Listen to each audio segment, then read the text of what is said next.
I wonder what you would do if you had the power to dream at night any dream you wanted to dream. And you would, of course, be able to alter your time sense and slip, say, 75 years of subjective time into 8 hours of sleep.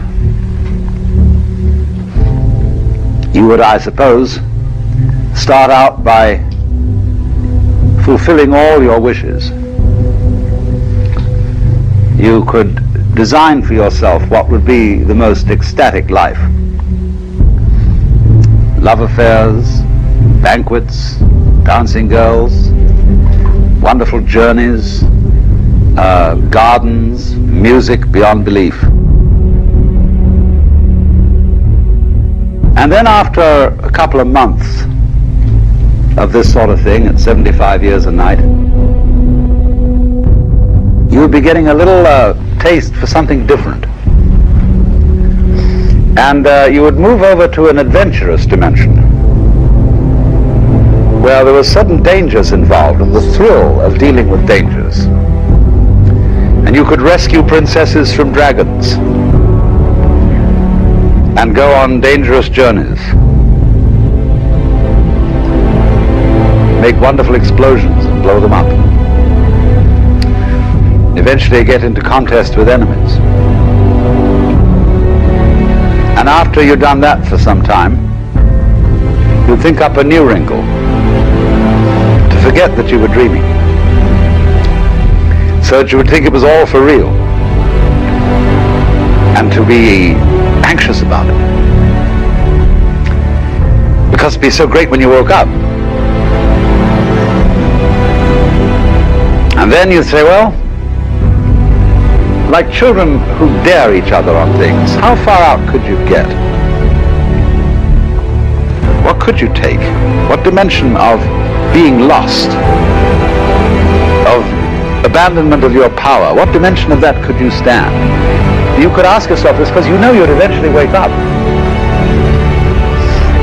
And after you'd gone on doing this, you see, for some time, you would suddenly find yourself sitting around in this room with all your personal involvements, problems, etc., talking with me. How do you know that that's not what you're doing? Could be. Because after all, what would you do if you were God?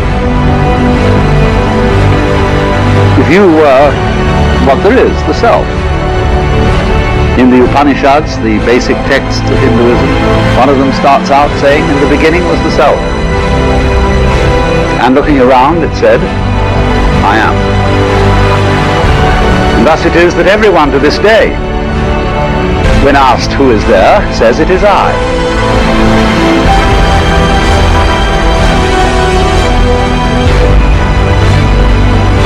If you were God, and in this sense that you knew everything,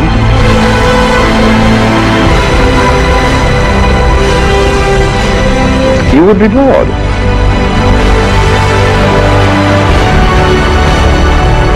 Because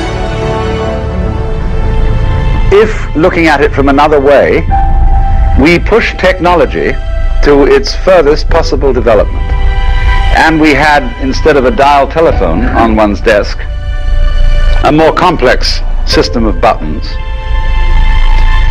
and one touch would give you anything you wanted, Aladdin's lamp, you would eventually have to introduce a button labeled surprise. Because all perfectly known futures, as I pointed out, are past. They have happened, virtually. It is only the true future is a surprise. So if you were God, you would say to yourself,